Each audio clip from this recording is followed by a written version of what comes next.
السلام علیکم، welcome to my YouTube channel ابھی کہانی star. Please subscribe my channel. میرا نام فائقہ ہے. میں اپنے شوہر کے ساتھ حیدرآباد میں رہتی تھی.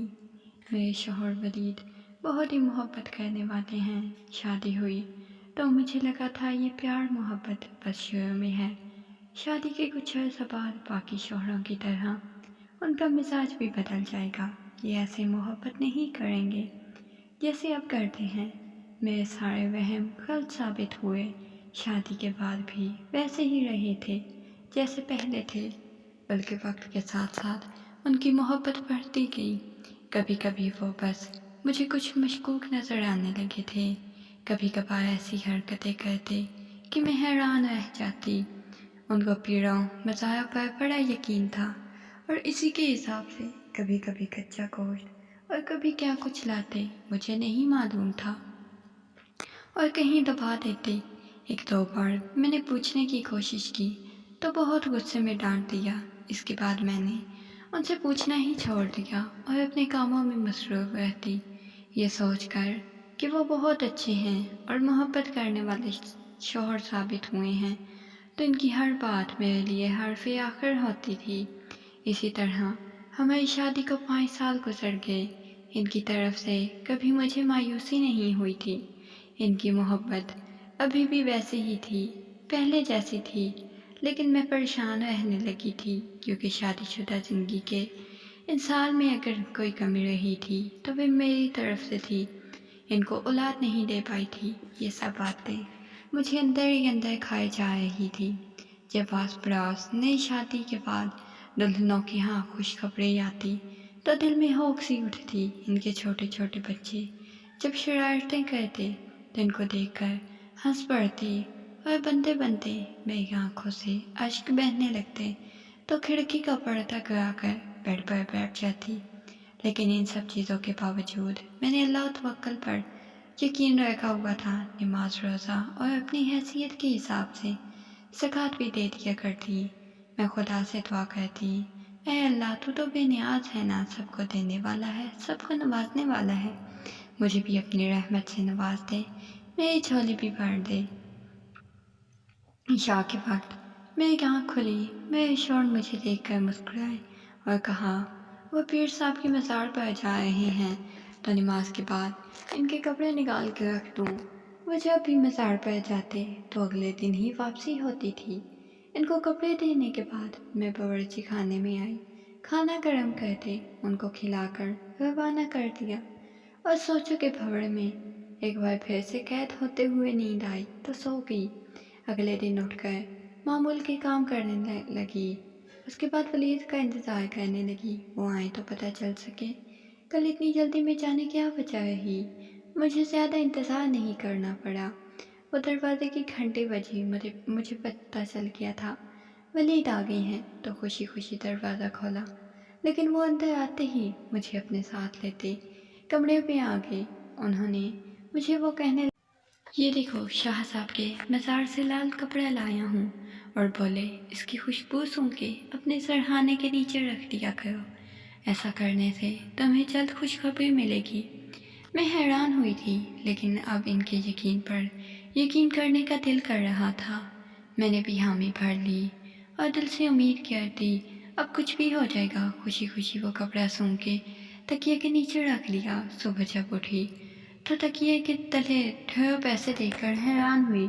شوہر سے اس بات کا ذکر کیا تو اس نے یہی کہا ابھی تو شروعات ہے، آگے دیکھتی جاؤ کیا کیا معجزے ہوتے ہیں. اس بار کچھ خاص کروا کر لایا ہوں، لیکن ایک بات یاد رکھنا، تم نے اس سرہانے کے نیچے رکھنا ہے اور صبح سے پہلے تکیہ نہیں اٹھانا، نہ ہی اس کے بارے میں کسی سے کسی قسم کی بات کرنا. پیسے دیکھتے ہی مجھے یقین ہو چلا تھا کہ اب تو پکا میں خوش رہوں گی اور شوہر بھی خوش ہو جائیں گے. اس پختہ ارادے پر میں نے بھی دل سے حامی بھر لی. پھر روز ایسا ہی ہوتا. میں روز رات کو سرخ کپڑا سونگھ کر تکیے کے نیچے رکھ کر سو جاتی. صبح اٹھ کر دیکھتی تو خوشی کی انتہا نہ رہتی. اب تو یہ سلسلہ ہی چل پڑا تھا. میرا یقین پختہ تر ہوتا جا رہا تھا. آج صبح ولید کے جانے کے بعد میری پڑوسن گھر آئی. آپ آئی تو بہت دنوں بعد چکر لگایا ہے. آپ نے آ جایا کریں، میں بھی دن بھر گھر میں اکیلی ہوتی ہوں۔ میں نے خوش دلی سے ان کو مخاطب کیا۔ آپ بتائیں، آپ کیسی ہیں؟ میں نے کیسے ہونا ہے، آپ کے سامنے ہی ہوں۔ جوس کا گلاس ان کو تھماتے ہوئے میں نے مسکرا کر جواب دیا، میں دیکھ رہی ہوں کچھ ایسے سے خوش رہنے لگی ہو، کوئی خوشخبری ہے کیا؟ مجھے لگا تم نے تو پرایا کہہ دیا، بتایا بھی نہیں۔ پوچھ ہی لوں، اگر ہے تو مبارکباد بھی لے لوں۔ نہیں، مسکراتے ہوئے میں نے جواب دیا، ابھی ایسی کوئی بات نہیں ہے، آپ کو کوئی غلط فہمی ہوئی ہے۔ ایسے کیسے کوئی غلط فہمی ہو سکتی ہے؟ اگر خوشخبری نہیں ہے تو تمہارا چہرہ آج کل اتنا کھلا کھلا کیسے ہے، اور اتنا تیار ہو کر رہتی ہو کہیں الادین کا چراغ تو نہیں ہاتھ لگ گیا؟ کیونکہ تمہارے شوہر کی تو کپڑے کی دکان ہے۔ ارے نہیں، آپ بھی، میں تھوڑا سا خفا تھے مجھ سے، انہیں منانے کے لیے یہ سب کیا۔ پر آپ تو جانتی ہیں نا، صرف شوہروں کو لگتا ہے بیویاں ان سب سے مان جاتی ہیں، اور حقیقت بھی کافی حد تک یہی ہوتی ہے۔ بس اسی لیے ان کی باتیں سن کر میرے پسینے چھوٹ چکے تھے، بڑی پکی نظر تھی ان کی۔ میں نے محسوس انداز میں پسینہ پوچھتے ہوئے نظر چڑھا کر ان کا جواب دیا، اپنی طرف سے تو پوری کوشش تھی ان کو شک نہ ہو اور یقین کر لے میری بات کا، لیکن ان کو دیکھ کر یہی لگ رہا تھا وہ مطمئن نہیں ہوئی، اسی لیے عجیب نظر سے مجھے دیکھ رہی تھی۔ میں نے ان کے سامنے سے ہٹ جانے میں ہی عافیت جانی کہ کہیں بخلا کر وہ سب کچھ گلوا نہ لیں۔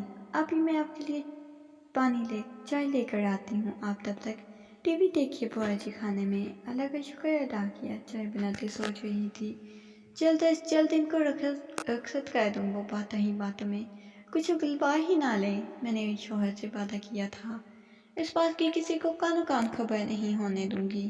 چائے دیتے کچھ دیر اور انہوں نے مجھے کریدا، لیکن میں نے بڑی مشکل سے بات کو سنبھالا، ان کو رخصت کر کے سکھ کا سانس لیا۔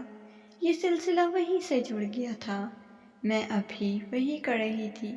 اس دوران وہ میرے پڑوس میں گھر آ چکی تھی، مجھ سے پوچھنے لگی، ایک بار ٹال دی، اور جھوٹ سے مجھ میں بھی اتنی ہمت نہیں تھی۔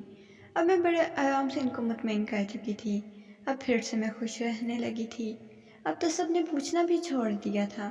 یہ سب کرتے ہوئے مجھے 2 مہینے گزر چکے تھے۔ میرا شوہر بھی مجھ سے خوش رہتا تھا۔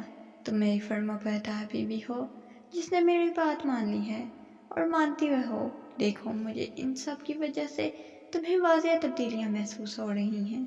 میں بھی خوش ہوتی، مسکرا کر ان کی طرف دیکھتی۔ پھر وہ ہوا جو شاید نہیں ہونا چاہیے تھا، لیکن ہونے کو کون ٹال سکتا ہے۔ ایک دن سرخ کپڑا سونگھے بغیر ہی سو گئی۔ پتہ نہیں کیسے اس دن یاد نہ رہا مجھے، جبکہ اب تک تو یہ عادت بن چکی تھی، لیکن شاید اس دن وہ راز کھلنا ہی تھا جو میرے شوہر نے مجھ سے چھپا رکھا تھا۔ میں تو سو گئی تھی، اور جیسے ہی آدھی رات کو اچانک سے پیاس سے میری آنکھ کھلی تو تکیے کے نیچے حرکت محسوس ہوئی۔ میں نے ایک نظر اپنے برابر میں دیکھا تو شوہر بھی موجود نہیں تھے، شاید باہر تھے۔ میں نے دل بڑا کرتے ہوئے ڈرتے ہوئے جیسے ہی تکیہ ہٹا کر دیکھا تو میری جان نکل گئی۔ وہاں پیسے تو نہ تھے، لیکن 4 چھوٹے چھوٹے مرغی کے بچے موجود تھے، جن کو دیکھ کر میں حیران ہوئی۔ ان کی حرکت کرنے سے بساختہ میری چیخ نکل گئی، جسے سنتے ہی میرے شوہر جلدی سے باہر آئے۔ مجھے دیکھتے ہی بیڈ پر نظر ڈالی، چہرے پر گھبراہٹ اور پریشانی سے پسینے کے قطرے گواہ تھے۔ اس نے جو کچھ دیکھا وہ سب انہوں نے جان بوجھ کر کیا ہے، لیکن میں اب خاموش نہیں رہ سکتی تھی۔ یہ سب کیا ہے ولید؟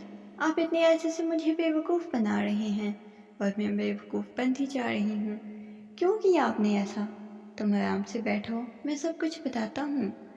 ولید، آپ ہی نا، آپ نے پیر صاحب کے مزار سے میرے لیے یہ لال کپڑا لائے ہیں۔ میں نے مان لیا، آنکھیں بند کر کے یقین کر لیا۔ کیوں کیا یقین؟ اس کا ثبوت ہر روز مجھے تکیے کے نیچے پیسوں کی صورت میں ملتا، اور آپ نے مجھے اتنا بڑا دھوکہ دیا۔ اس کا مطلب جس امید سے میں یہ سب کر رہی تھی وہ ایسا کچھ بھی نہیں ہونے والا نا؟ آپ نے جھوٹ بولا تھا، آپ ایسا کیسے کر سکتے ہیں میرے ساتھ؟ وہ چلاتے اور روتے ہوئے ولید سے سوال کر رہی تھی، اور خود اس کے جواب دیتی رو رہی تھی، جب ولید نے اسے ایک دم سے گلے لگا لیا اور میری پیٹھ تھپتھپاتے ہوئے مجھے نارمل انداز میں کہا، اپنی طرف متوجہ کیا۔ میری آنکھیں رونے کی وجہ سے لال ہو چکی تھی۔ اب بس کچھ وقت خاموش رہ کر میری پوری بات سن لو، اس کے بعد جو سزا دینی ہو دے دینا۔ میں قسم کھا کر کہتا ہوں، میں نے یہ سب جو کچھ بھی تمہارے ساتھ کیا تمہارے لیے ہی کیا۔ تمہیں کیا لگتا ہے جب تم پریشان رہتی تھی کوئی تمہیں بانجھ کہتا تھا تو میرے سامنے تم نارمل رہنے کی کوشش کرتی تھی، اکیلے میں جی بھر کر رو لیتی تھی؟ کیا میں تمہاری سوجی ہوئی آنکھیں نہیں دیکھ سکتا؟ سب کچھ دیکھتا تھا، اور یقین جانو میرا بھی تم سے مختلف حال نہیں تھا۔ تمہیں دیکھ کر مجھے تکلیف ہوتی تھی۔ بے شک مجھے اولاد کی خواہش تھی، لیکن مجھے سب سے زیادہ محبت تم سے تھی۔ میں تمہیں پریشان نہیں دیکھ سکتا تھا، اسی لیے میں بھی پریشان رہتا۔ تبھی میرے ساتھ دکان پر دوست نے میری پریشانی بھانپ لی اور مجھ سے روز پوچھتا تو میں ٹال دیتا، لیکن ایک دن جب برداشت نہ ہوا تو اسے سب کچھ بتا دیا۔ جب اس نے ساری بات سنی تو مجھے ایک مشورہ دیا، لیکن ساتھ ہی کہا ایک بار جا کر میں ڈاکٹر سے بھی بات کر لوں، ان سے بھی مشورہ کر لوں۔ مجھے اس کی بات ماننے میں عجیب لگا۔ اگلے دن ہی میں نے ڈاکٹر سے رابطہ کیا، ان کے پاس چلا گیا۔ اب مجھے ان سب مسئلوں سے چھٹکارا چاہیے تھا، تو یہ سب تو کرنا ہی تھا۔ میں تمہیں دوبارہ اسی اذیت میں نہیں دیکھنا چاہتا تھا۔ مجھے پتا تھا جب تم واپس آؤ گی تو ڈاکٹر کی ساری باتیں منفی سوچ سے دیکھو گی اور ایک بار پھر خود اور مجھ سے نظریں چرانے لگو گی، اس لیے میں اکیلے ہی ان کے پاس چلا گیا۔ میں اس دن جب ڈاکٹر کے پاس گیا ان کو تمہارا مسئلہ سیدھا سیدھا بیان کر دیا۔ میری ساری باتیں سن کر انہوں نے جو کہا وہ میں نے سن کر میں ہی خاموشی سے سنتا رہا۔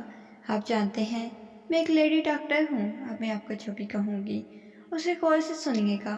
اگر آپ چاہتے ہیں آپ کی اولاد کی خوش نصیبی ہو تو سختی سے اس بات پر عمل بھی کرنا پڑے گا، ورنہ آپ کے کسی بھی مسئلے کا کوئی حل موجود نہیں ہے۔ آپ کے مسائل کا واحد حل یہی ہے کہ ایک لڑکی کی جب شادی ہوتی ہے تو وہ گھبرائی ہر پریشان ہوتی ہے۔ اسے کیسے شوہر کیسے گھر والے ملیں گے؟ آپ کی بیوی کو اچھا شوہر تو مل گیا، لیکن گھر والے نہیں۔ آپ اکیلے رہتے ہیں، آپ کے آگے پیچھے کوئی بھی نہیں ہے۔ آپ کام پر چلے جاتے ہیں، پیچھے آپ کی بیوی دن بھر یا تو کام کرتی ہے یا پھر اگر محلے سے کوئی خاتون آ گئی تو ان کی خاطرداری کرنے لگتی ہے۔ ساتھ ساتھ ان کے طنز اور اولاد نہ ہونے کی وجہ خود ہے یا اسی میں خرابی ہے، یہ سب مجھے کیسے پتا ہے؟ یہ معاشرہ ہے، یہاں عورت ہی عورت کی دشمن ہے۔ میرے ساتھ بھی یہ سب کچھ ہو چکا ہے، لیکن چونکہ میں خود ڈاکٹر ہوں تو یہ سب کنٹرول میں آ گیا۔ اب ماشاءاللہ سے میں صاحب اولاد ہوں۔ اگر آپ چاہتے ہیں آپ کی بیوی پہلے کی طرح خوش رہے، پریشان نہ ہو، تو آپ کو بھی ایسا کچھ کرنا ہوگا جس سے ان کا دھیان ان سب سے ہٹ جائے، وہ خوشی خوشی رہنے لگیں۔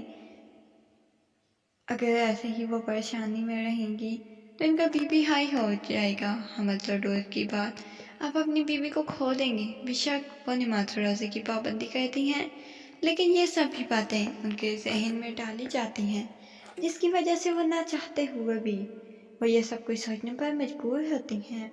اب آپ انہیں وقت دینا ہوگا، جتنا وہ خوش رہیں گی اتنی جلدی ہی وہ اس بیماری سے باہر آئیں گی اور آپ کی زندگی ایک بار پھر سے پہلے کی طرح ہو جائے گی۔ ان کو جواب دیتے میں خاموشی سے واپس آ گیا۔ پورے راستے میں یہی سوچ رہا تھا، ایسا کیا کیا جائے جس سے تم خوش بھی رہو، پہلے کی طرح ہو جاؤ۔ میں تم سے محبت کرتا ہوں تو تمہیں کیسے خود کے سامنے یوں اس مرض سے مرتے دیکھ سکتا تھا؟ یہ سب کہیں نہ کہیں میری ہی غلطی تھی کہ میں کام میں مصروف کی بنا پر دیکھ نہیں پایا۔ یہ سب آگے چل کر خطرناک شکل اختیار کر گیا۔ اب مجھے ہی کچھ کرنا تھا۔ میں خود چائے کی دکان پر بیٹھ گیا جب میرے کانوں میں آواز پڑی جو میرے پیچھے موجود بینچ پر 2 آدمیوں کی تھی۔ اور تمہیں پتہ ہے یہاں پاس میں دربار ہے، وہاں بابا بیٹھتے ہیں، ان کے پاس ہر مسئلے کا حل ہے۔ تم بھی ان کے پاس جاؤ، وہ تمہیں خوشبو لگا دیں گے، تمہارے سارے مسئلے حل ہو جائیں گے۔ ان کی باتیں بیزاری سے سن رہا تھا، تھوڑا تجسس تھا وہ بھی ختم ہو گیا۔ بھلا خوشبو لگانے سے بھی کوئی مسئلہ حل ہوا ہے؟ کبھی ان سب باتوں کو ذہن سے جھٹکتے چائے کی پیالی اٹھا لی، پھر سے مجھے پیچھے سے آواز آنے لگی، ایک بابا انہوں نے کہا کہ اچانک ہی میرے ذہن میں خیال آیا۔ یہ خیال کوئی برا نہیں تھا، نہ ہی اس میں کوئی نقصان تھا، وہ خیال یہی تھا۔ میں نے ایک لال کپڑا لیا اور خوشبو خرید کر اس میں لگائی۔ وہ کافی تیز خوشبو تھی، جو اتنی جلدی جانے والی نہیں تھی۔ گھر آ کر اگلے دن مزار پر جانے کا فیصلہ کیا تو ایسا کوئی ارادہ نہیں تھا، لیکن جب میں اس دن تمہیں یوں جے نماز پڑھے ہوتا دیکھا تو اسی وقت ارادہ باندھ لیا۔ میری خوش قسمتی کہ مجھے دوست کی کال آئی، ہمیں بڑا ایوارڈ ملا ہے، وہ جا کر ریسیو کر لوں۔ میری خوشی کا کوئی ٹھکانہ نہ تھا۔ جب وہاں جا کر اتنا بڑا ایوارڈ ملا تو مجھے یہ سب تمہاری ہی خوش نصیبی لگی تھی۔ اسی لیے اگلے دن جب واپس آیا تو تمہیں وہ سب باتیں کہی۔ ان سب باتوں کا اثر ہوتا بھی مجھے صاف نظر آیا، تم خوش رہنے لگی۔ بس جب کوئی سوال پوچھتا تمہاری خوشی کا راز کیا ہے، تب تم اپنی جگہ چور سی ہو جاتی تھی، لیکن اس کا فائدہ تو ہم دونوں کو ہی بہت ہوا۔ اب کل میں تمہیں ایک بار ڈاکٹر کے پاس لے جاؤں گا، پتہ چل سکے کیا مسئلہ ہے۔ اب پلیز مجھے معاف کر دو، یہ سب واقعی ہی کرنا غلط تھا، لیکن میرے پاس کوئی اور چارہ نہیں تھا۔ پیسے بھی میں خود رکھتا تھا تاکہ تم بہل جاؤ، وہ پیسے بھی اپنی ہی کمائی تھی، اور یہ جوتے تو میں دوست کے لیے لایا تھا، کب سے چھپا کر رکھے تھے، پتہ نہیں کیسے یہاں آ گئے۔ میں نے ابھی پکڑے ہی تھے جب تم میں ہلچل محسوس ہوئی تو جلد بازی میں تمہارے تکیے کے نیچے رکھ کر پڑھنے چلا گیا۔ بس یہی پکڑ میں ہو گئی۔ پہلے پہل تو مجھے لگا تھا آپ بھی باقیوں کی طرح جادو ٹونا کے چکر میں پڑ گئی ہیں، لیکن سوچ کو غلط ثابت کر دیا۔ نیم آنکھوں سے مسکرا کر اپنے محبت کرنے والے شوہر کی طرف دیکھا، جس نے یہ سب کچھ صرف اور صرف مجھے خوش کر رکھنے کے لیے کیا تھا، اور وہ کامیاب بھی ہو گیا تھا۔ اگلے دن جب ڈاکٹر کو دکھایا تو وہ بھی حیران تھی اور خوش بھی، اور جو خوشخبری 5 سال میں نہیں ملی تھی، اب وہ اس کے شوہر کی ذہانت کی وجہ سے مل گئی تھی۔ ہماری زندگی مکمل ہو گئی تھی، ہم دونوں ہی بہت خوش تھے۔ ہماری خوشی کا کوئی ٹھکانہ نہ رہا جب اللہ نے ہمیں بیٹا دیا۔ اگر آپ کو سٹوری اچھی لگی ہو تو ایسی مزید سٹوریز کے لیے میرے چینل کو سبسکرائب کر دیجیے گا۔ شکریہ۔